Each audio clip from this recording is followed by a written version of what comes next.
సాధువుని మనసులో తలుసుకుని ఆ పిల్లి కుక్కలా మారిపోయింది. హమ్మయ్య అనుకుంటూ అలా వెళ్ళసాగింది. ఇంతలో అటుగా వస్తున్న ఒకతను కర్రతో దానిని కొట్టి, ఛీ ఛీ, ఈ కుక్క ఎదురొచ్చింది, ఈరోజు నా పని ఏమి అవుతుందో అనుకుంటూ వెళ్ళిపోయాడు. కుక్కగా మారిన ఎలుకకు ఏమీ అర్థం కాలేదు. ఆహారం ఎక్కడా దొరకలేదు. తనకు కావలసిన ఆహారం ఎలా సంపాదించుకోవాలో అర్థం కాలేదు. ఆహారం కోసం ఒక ఇంటికి వెళితే ఆ యజమాని, చీచీ, కుక్క ఇంట్లోకి వస్తుంది, దాన్ని తరిమేయండి అనగానే ఆ ఇంటి నౌకరు పెద్ద కర్రతో 4 దెబ్బలు తగిలించాడు. అప్పుడు ఆ ఎలుక, చీచీ, అందుకే కుక్క బ్రతుకు అంటారేమో అనుకుంటూ అలా అడవిలోకి వెళ్ళింది. ఇంతలో ఎక్కడి నుండి వచ్చిందో ఒక తోడేలు కుక్కను తరమసాగింది. ఈ కుక్క భయపడి తోడేలులాగా మారిపోయింది. తోడేలు అలా వెళుతుంటే దానికి ఒక పెద్ద పులి ఎదురైంది. అది తోడేలును తరమసాగింది. అతి కష్టం మీద తప్పించుకొని అది కూడా పెద్ద పులిలాగా మారిపోయింది. కానీ దీనికి వేటాడటం తెలియదు. దీన్ని చూసిన జంతువులు పారిపోతున్నాయి.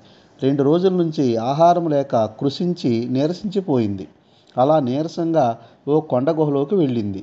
ఆ ప్రక్కన కొంతమంది వేటగాళ్ళు మాట్లాడుకోవటం వినిపించింది. లోపల ఒక పెద్ద పులి ఉంది, జాగ్రత్తగా వలవేయండి.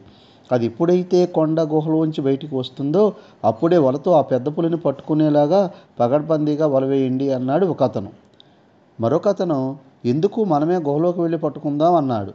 దానికి మొదటివాడు, కొండ అంటే మాటలు అనుకున్నావా, అన్నింటికంటే గొప్పది ఈ కొండ. కొండలో ఎన్ని దారులున్నాయో మనకు తెలియదు. మనం అనవసరంగా లోపలికి పోయి ఎందుకు ఇరుక్కోవటం, కాబట్టి ఆ పెద్ద పులి బయటకు వచ్చే వరకు ఓపిగ్గా ఎదురు చూద్దాం అన్నాడు మరొకడు. ఈ మాటలన్నీ విన్నది పెద్ద పులి రూపంలో ఉన్న ఎలుక. ఓహో, అయితే ఈ కొండ అందరికంటే గొప్పదన్నమాట అనుకుని అది ఒక కొండలా మారిపోయింది. అమ్మయ్య, ఇక ఆకలి ఉండదు, ఎంచక్కా ఎంజాయ్ చేద్దాం అనుకుంటుంది. మరుసటి రోజు కొంతమంది వచ్చి కొండను పగలగొట్టడం ప్రారంభించారు. ఎంత ప్రయత్నం చేసినా కొండ పగలడం లేదు. అందులో ఒక అతను, ఏందిరా రామయ్య, మనం ఎంత ప్రయత్నించినా కొండరాళ్ళు పగలటం లేదు, మరి ఎలుకలు కొండని ఎలా తవ్వగలుగుతున్నాయి అన్నాడు. అప్పుడు రెండోవాడు, ఎలుకలు చాలా పట్టుదల గలవిరా, శ్రమజీవులు, అనుకున్న పని సాధించే వరకు వెనక్కి తిరగవు, అవి చాలా గొప్పవిరా అన్నాడు మరొకడు. కొన్ని ఎలుకలు కొండను తవ్వి తమ ఆహారం కోసం దొలచడం ప్రారంభించాయి. అది చూసిన ఎలుక, ఓహో, అయితే అన్నింటికంటే ఎలుకలే గొప్పవన్నమాట అనుకొని అది సాధును ప్రార్థించి మళ్ళీ ఎలుకగా మారిపోయింది. ఈ కథ వలన మనకు తెలిసే నీతి ఏంటంటే, మనం మనలాగే ఉండాలి. దేని గొప్పతనం దానిదే. దూరపు కొండల నునుపు అన్నారు అందుకే.